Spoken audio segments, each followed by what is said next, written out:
Welcome students. আজকের ক্লাসে আমরা অ্যান্ড্রু বার্টন পেটারসনের দ্য ক্যাট প্রোস্টির ইউনিট 2 পড়ব। আগের দিন আমরা ইউনিট 1 শেষ করেছি। ইউনিট 1-এর লাইন বাই লাইন অ্যানালিসিস দেখেছি এবং তার ইম্পর্টেন্ট কোশ্চেন অ্যান্সারগুলো দেখেছি। আগের দিনের মতো আজও আমরা ইউনিট 2-এর লাইন বাই লাইন অ্যানালিসিস দেখব এবং এই চ্যাপ্টার থেকে যে ইম্পর্টেন্ট কোশ্চেন এবং অ্যান্সারগুলো হতে পারে সেগুলো আমরা দেখব। তাহলে চলো শুরু করা যাক। When the family sits down to tea, যখন সেই ফ্যামিলি অর্থাৎ সেই ফ্যামিলির লোকরা চা খেতে বসে তখন the cat puts in an appearance to get his share. তখন বিড়ালের দেখা মিলে। বিড়ালটি অ্যাপিয়ারেন্স মানে হচ্ছে আবির্ভাব ঘটা। তখন বিড়ালটির আবির্ভাব ঘটে, বিড়ালটির দেখা মেলে। কেন? টু গেট হিজ শেয়ার, তার যে ভাগ, শেয়ার মানে ভাগ, তার যে ভাগটা সেটা পাওয়ার জন্য সেই বিড়ালটা দেখা দেয়। হি পার্স নয়েজলি, পার্স মানে হচ্ছে ঘর ঘর শব্দ করা। তোমাদের যাদের বাড়িতে বিড়াল আছে তারা এই অভিজ্ঞতাটা পাবে। দেখবে যখন বিড়াল কোনো কিছু পেতে চায় বা খুশি হয় তখন বিড়ালটা ঘর ঘর শব্দ করে। বলছে he purrs noisily and rubs himself. রাব মানে ঘর্ষণ করা। তাহলে রাবস হিমসেলফ, রাব কথাটির সঙ্গে আমরা এখন খুব বেশি পরিচিত, কারণ হচ্ছে যে আমাদের হ্যান্ড রাব, আমরা হ্যান্ড স্যানিটাইজার ইউজ করি, বলা হয় যে রাব ইউর হ্যান্ডস, অর্থাৎ নিজেদের হাতের সঙ্গে ঘর্ষণ করাও। তাহলে রাফ মানে হচ্ছে ঘর্ষণ করানো। রাফস হিমসেলফ, সে নিজেকে ঘর্ষণ করায়। কোথায়? Against the legs of the family members, সেই ফ্যামিলি মেম্বার যে পরিবারের লোক থাকে তাদের পায়ে পায়ে ঘর্ষণ করায়। তোমাদের যাদের বাড়িতে বিড়াল আছে তাদের এই অভিজ্ঞতাটা হবেই যে বিড়াল এসে কী করবে, তোমাদের পায়ে সে যখন কিছু পেতে চায় তখন কি করবে, পায়ের সঙ্গে ঘর্ষণ খাওয়াবে। একবার এই দিকে যাবে আরেকবার ওই দিকে যাবে, এইরকম। তাহলে বলছে he purrs noisily and rubs himself against the legs of the family members. তাহলে কি করে? সে ঘর ঘর শব্দ করে এবং ফ্যামিলি মেম্বারদের, ফ্যামিলির লোকজনদের পায়ে পায়ে নিজেকে ঘর্ষণ খাওয়াতে থাকে। তারপর বলছে if there is a guest at the table the cat is particularly civil to him. যদি সেই খাবার টেবিলে কোনো একটা গেস্ট থাকে, কোনো অতিথি থাকে, তখন কি হয়, সেই বিড়ালটা কী করে, তখন সেই বিড়ালটা সেই অতিথির কাছে খুব ভদ্রভাবে প্রকাশিত হয়, তার প্রতি খুব ভদ্র আচরণ করে। Because the guest is likely to have the best of what is offered. কারণ সেই গেস্টটাকে, সেই খাবার টেবিলে গেস্টটাকে সবচেয়ে সেরা অংশটা, অর্থাৎ খাবারের সবচেয়ে সেরা ভাগটা সেই গেস্টটাকে দেওয়া হবে। এবার বিড়ালটি যদি সেই গেস্টের কাছে ভদ্র আচরণ করে তাহলে বিড়ালটিও সেই সেরা খাবারের কিছু অংশ সে পাবার সম্ভাবনা থাকে। তাই বিড়ালটা কি করে, বিড়ালটা সেই গেস্টের কাছে খুব ভদ্রভাবে প্রকাশিত হয় বা ভদ্রভাবে আচরণ করে সেই গেস্টের সঙ্গে। সামটাইমস, কখনো কখনো, instead of giving him something to eat, কখনো কখনো কিছু খাবার দেওয়ার পরিবর্তে the guest stoops down. Stoops মানে নিচু হওয়া। তাহলে সেই গেস্টটা কী করে, নিচু হয়, stoops down and strokes the cat. Stroke মানে মৃদু চাপড় মারা, খুব আস্তে করে বিড়ালটাকে আদরের ভঙ্গিতে একটু চাপড় মারা। তাহলে অ্যান্ড স্ট্রোকস দ্য ক্যাট, এবং বিড়ালটাকে একটু হাতের চাপড় মানে। অ্যান্ড সেইস পোর পুষি, পোর পুষি, এবং বলে কি বলে, পোর পুষি, হতভাগা পুষি, হতভাগা বিড়াল। The cat soon tires of that. খুব শীঘ্রই কী হয়, বিড়ালটা ক্লান্ত হয়ে যায়, বিড়ালটা এই আচরণে ক্লান্ত হয়। কারণ বিড়ালটা কী বলতে চায়, বিড়ালটা বলতে চায় যে আমি খাবার চাই, আমি তোমার এই মৃদু চাপড়, এই আদর, এটা আমি চাই না, আমি খাবার চাই। তাই কি হয়, বিড়ালটা the cat soon tires of that, এটাতে সেই বিড়ালটা খুব ক্লান্ত হয়ে যায়। হি পুটস আপ হিজ ক্ল, সে কী করে তখন, তার সেই থাবার মধ্য থেকে নখ বের করে। He puts up his claw and quietly but firmly, খুব কোয়াইটলি, খুব শান্তভাবে, বাট ফার্মলি, ফার্মলি মানে খুব দৃঢ়ভাবে, rakes the guest in the leg, সেই গেস্টের পায়ের মধ্যে কী করে, আঁচড় কেটে দেয়। রেক মানে হচ্ছে আঁচড় কাটা। তাহলে Rex the guest in the leg, তার সেই গেস্টটার পায়ের মধ্যে আঁচড় কাটে। আও সেজ দ্য গেস্ট, গেস্ট তখন আও এরকম একটা শব্দ করে। The cat stuck his claws into me, আর কি বলে, বলে যে বিড়ালটা তার নখ দিয়ে আমাকে আঁচড় কেটেছে। দ্য ডিলাইটেড ফ্যামিলি রিমার্কস, তখন ওই ফ্যামিলি মেম্বার, যারা ফ্যামিলির লোক আছে তারা খুব আনন্দিত হয়, তারা আনন্দিত হয়ে বলে, কি বলে, isn't it sweet of him, বিড়ালটা কি মিষ্টি তাই না, ইজন্ট হি ইন্টেলিজেন্ট, সে খুব বুদ্ধিমান তাই না, he wants you to give him something to eat, সে বলতে চাচ্ছে যে তাকে কিছু খাবার দাও। ফ্যামিলি মেম্বাররা তাকে বলে যে বিড়ালটা কিছু খেতে চাইছে, এই জন্যে তোমার সাথে এই ধরনের আচরণ করছে, তোমাকে আঁচড় দিচ্ছে। এবার next para, the guest dares not do what he would like to do, সেই গেস্টটা সেই জিনিসটা করার সাহস পায় না। ডেয়ার মানে সাহস পাওয়া, সেই জিনিসটা করার সাহস পায় না যেটা সে করতে চায়। সে কি করতে চায়? Kick the cat out of the window. সে কি করতে চেয়েছিল? একটা লাথি দিয়ে সেই বিড়ালটাকে জানালা দিয়ে বের করে দিতে চেয়েছিল, কিন্তু সে সেটা করার সাহস পায় না। সো তাই কি করে? With tears of রেগ and pain in his আইস, তার চোখে একটা রাগ এবং সে ব্যথা পেয়েছিল, সেই কান্না নিয়ে সে কি করে? He affects to be very much amused. Affects মানে হচ্ছে ভান করা। He affects to be very much amused, সে খুব খুশি হওয়ার, অ্যামিউজ মানে আনন্দিত হওয়া, সে আনন্দিত হওয়ার ভান করে। And sorts out a bit of fish from his plate, সে তার প্লেট থেকে কী করে? কিছু মাছ তুলে নেয়, কিছু মাছ বেছে নেয়। শর্টস মানে বেছে নেওয়া, এখানে তুলে নেওয়া হবে, কিছু অংশ মাছ তুলে নেয়। অ্যান্ড হ্যান্ডস ইট ডাউন, এবং হাতটা নিচু করে।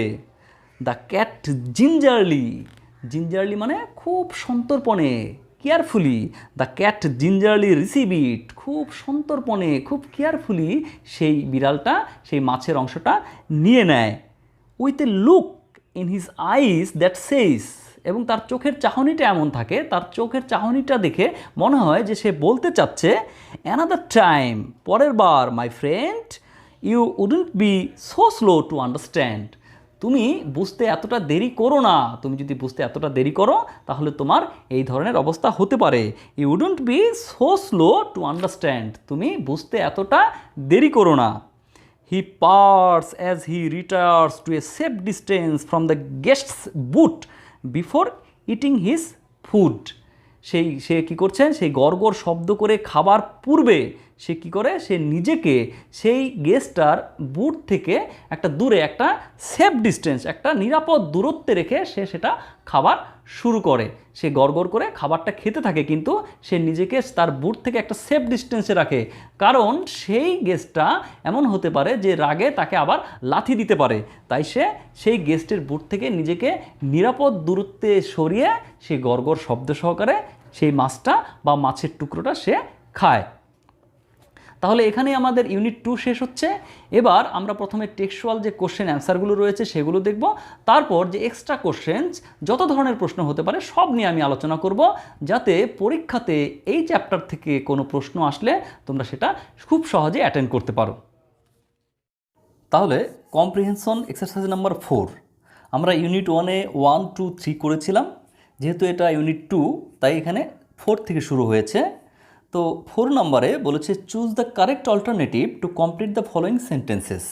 সঠিক উত্তরটি বেছে নিয়ে যে সেন্টেন্সটা রয়েছে সেটাকে কমপ্লিট করতে হবে। তো এই নম্বরে আমাদের বলেছে the cat rubs himself against the legs of the family members and noisily purrs howls barks mews. বলেছে বিড়ালটি নয়জিলি অর্থাৎ সশব্দে ফ্যামিলি মেম্বারদের পায়ের সঙ্গে নিজেকে ঘষত এবং কী ধরনের শব্দ করত? 4টি অপশন রয়েছে। 1 নম্বরে রয়েছে পার্স অর্থাৎ ঘর ঘর শব্দ করত। তারপরে হাউস হচ্ছে গর্জন করা, এটা সাধারণত শেয়াল বা নেকড়ে তারা যে শব্দটা করে থাকে সেটাকে হাউস বলা হয়। তারপর হচ্ছে বার্ক হচ্ছে কুকুর যে শব্দটা করে, ঘেউ ঘেউ শব্দ, বার্ক সেটা করতো। আর মিউ হচ্ছে বিড়াল যে মিউ মিউ করে সেটাকে মিউ বলেছে। তাহলে আমরা টেক্সটে পড়লাম যে বিড়াল যখন তার শরীরটাকে ফ্যামিলি মেম্বারদের পায়ের সঙ্গে ঘষতো তখন সে পার্স অর্থাৎ ঘর ঘর শব্দ করতো। তাহলে অ্যান্সারটি হবে 1 নাম্বার পার্স। এবার B number, with tears of rage and pain in his eyes the guest affects to be very much. অপশনগুলো রয়েছে অ্যামিউজড, অ্যানোয়েড, আনহ্যাপি, আপসেট। তাহলে সেই গেস্টটা তার রাগ এবং দুঃখ মিশ্রিত অশ্রু নিয়ে কি করার ভান করত? বলেছে অ্যামিউজড আনন্দ দেখানোর ভান করত, অ্যানোয়েড বিরক্ত হওয়ার ভান করত, আনহ্যাপি অসুখী দেখানোর ভান করত, আপসেট মর্মাহত হওয়ার ভান করত। তাহলে আমরা দেখেছি যে he pretended to be amused, সে খুশি হওয়ার ভান করত। তাহলে অ্যান্সারটি হবে 1 নাম্বার অ্যান্সার অর্থাৎ অ্যামিউজড। এবার C number, the guest hands down the cat a bit off. সেই গেস্টটা বিড়ালটাকে হাত নামিয়ে বাড়িয়ে দিত। কি বাড়িয়ে দিত? অপশনগুলো রয়েছে মিট মাংস, ফ্রুট ফল, ফিশ মাছ, ভেজিটেবল সবজি। তাহলে আমরা দেখলাম যে অ্যান্সারটি হবে ফিশ। 3 নম্বর অ্যান্সারটা হবে ফিশ। এবার কোশ্চেন নং 5, fill in the chart with information from the text. Text থেকে ইনফরমেশন অর্থাৎ টেক্সট থেকে আমাদের তথ্য নিয়ে নিচের তিনটে সেন্টেন্স রয়েছে ABC, তিনটে অসম্পূর্ণ সেন্টেন্স, এই সেন্টেন্সগুলোকে আমাদের সম্পূর্ণ করতে হবে। তাহলে প্রথমে এ নাম্বার সেন্টেন্সটা দেখো। এ নাম্বারে বলেছে দ্য গেস্ট কলস দ্য ক্যাট, সেই গেস্টটা, সেই অতিথিটা বিড়ালটাকে কি বলে ডাকে, অর্থাৎ কি বলে ডেকেছিল। আমরা একটু আগে দেখেছি যে সেই গেস্টটা বিড়ালটাকে পোরপুষি, পোরপুষি দুবার বলেছে, পোরপুষি পোরপুষি। তাহলে আমাদের অ্যান্সারটা হবে পোরপুষি, হতভাগা পুষি, অর্থাৎ হতভাগা বেড়াল। এবার B number, part of the guest's body that the cat wrecks, সেই গেস্টটির শরীরের কোন অংশটাতে বিড়াল আঁচড় কেটেছিল। তাহলে অ্যান্সারটি হবে লেগ। আমরা দেখেছি যে বিড়ালটি সেই গেস্টটির পায়ের মধ্যে আঁচড় কেটেছিল, তাহলে অ্যান্সারটি হবে লেগ। এবার C number, the thing from which the cat stays at a safe distance, কোন জিনিসটার থেকে সেই বিড়ালটা নিজেকে নিরাপদ দূরত্বে রেখেছিল, সেফ ডিস্টেন্সে রেখেছিল। তাহলে একদম লাস্টে আমরা দেখেছি গল্পটির সেই বিড়ালটা সেই গেস্টের বুট অর্থাৎ গেস্টটির জুতোর থেকে নিজেকে সেফ ডিস্টেন্সে রেখেছিল, কারণ তাকে আবার লাথি মারতে পারে এই ভয়টা বিড়ালটির ছিল। তাহলে অ্যান্সারটি হবে দ্য গেস্টস বুট। এবার কোশ্চেন নং 6। তাহলে লক্ষ্য করো, দেখো বলেছে অ্যান্সার দ্য ফলোয়িং কোশ্চেন্স, অর্থাৎ আমাদের নিচের যে প্রশ্নগুলো রয়েছে সেই প্রশ্নগুলোর উত্তর আমাদের এখানে লিখতে হবে। তাহলে প্রথম প্রশ্নটিতে কি রয়েছে? প্রথম প্রশ্নটিতে রয়েছে when does the cat make an appearance to get his share of food, সেই বিড়ালটা কখন তার খাবারের ভাগ নিতে আবির্ভাব হয়। তাহলে আমরা এর অ্যান্সারে কী লিখব? আমরা লিখব when the family sits down to tea the cat puts in an appearance to get his share, অর্থাৎ সেই ফ্যামিলি, সেই পরিবারটি যখন চা খেতে বসে তখন বিড়ালটি তার ভাগ নেওয়ার জন্যে উপস্থিত হয় বা দেখা দেয়। এবার বি নাম্বার প্রশ্ন, who is the cat particularly civil to, বিড়ালটি কার প্রতি বা কাদের প্রতি বিশেষত একটু বেশি ভদ্র আচরণ করে।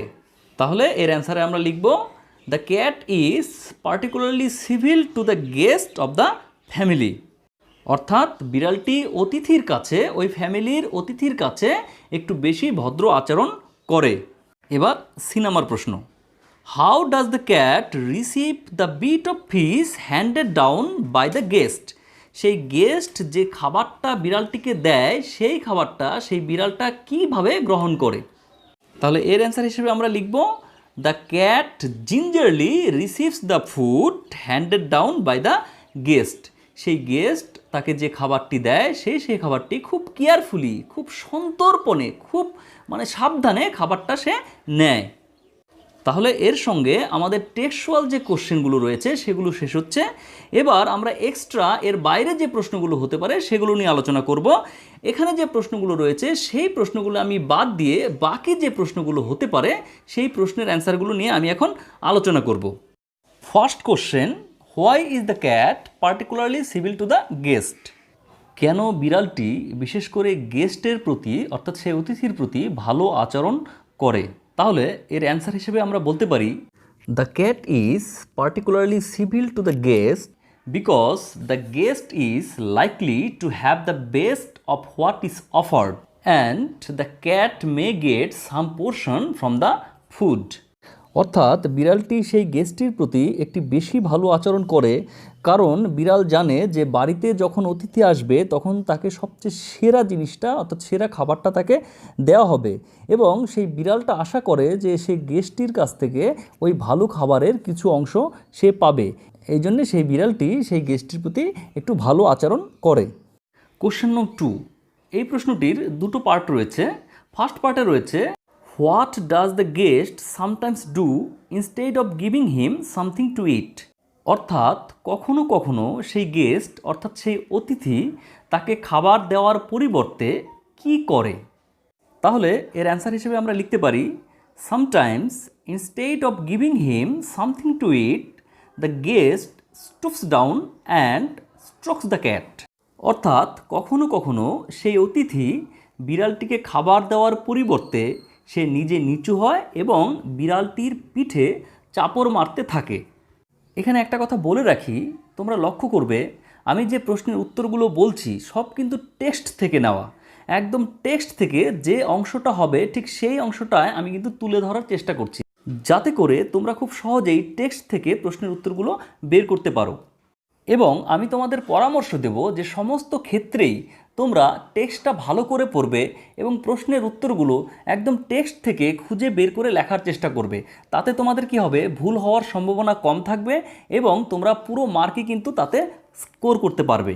আর লেখার ধরনগুলো তোমরা যদি ভালো করে লক্ষ্য করো তাহলে কিন্তু এই ধরনগুলোর থেকেই তোমরা ভবিষ্যতে রাইটিং লেখা বা ইংরেজি লেখা এই ক্ষেত্রে তোমাদের কিন্তু দক্ষতা ধীরে ধীরে বাড়বে। তাই আমি বলবো টেক্সটটা সবসময় খুব ভালো করে পড়ো এবং টেক্সটের লাইনগুলোকে খুব সহজভাবে লেখার চেষ্টা করো। যদি কোথাও কোথাও কঠিন থাকে লাইনটা, তাহলে সেই লাইনটাকে খুব সহজ করে তোমরা খাতায় লেখার চেষ্টা করো। এবার 2 নম্বর প্রশ্নের যে সেকেন্ড পার্টটা রয়েছে সেখানে রয়েছে what does the cat do then, সেই বিড়ালটা তখন কি করে। তাহলে বিড়ালটি তখন কি করে, তাহলে এর অ্যান্সারে আমরা লিখব the cat soon tires of the behaviour of the guest and he puts up his claw and quietly but firmly rakes the guest in the leg. বিড়ালটি কী হয়, সেই গেস্টের আচরণে বিরক্ত হয় এবং সে তার নখ বের করে খুব কোয়াইটলি বাট ফার্মলি, খুব শান্তভাবে কিন্তু দৃঢ়ভাবে সেই গেস্টের পায়ে আঁচড় কেটে দেয়। এবার 3 নম্বর প্রশ্ন, what does the guest actually want to do to the cat but dares not do. সেই গেস্টটা, সেই অতিথি বিড়ালটির সঙ্গে আসলে কি করতে চায় কিন্তু করার সাহস পায় না। তাহলে এর অ্যান্সার হিসেবে আমরা লিখতে পারি যে the guest actually wants to kick the cat out of the window but he dares not do. সে বিড়ালটিকে একটা লাথি মেরে জানালা দিয়ে বের করে দিতে চায়, কিন্তু সে সেটা করার সাহস পায় না।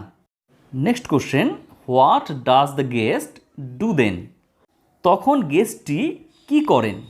তাহলে অ্যান্সারটি হবে the guest sorts out a bit of fish from his plate and hands it down.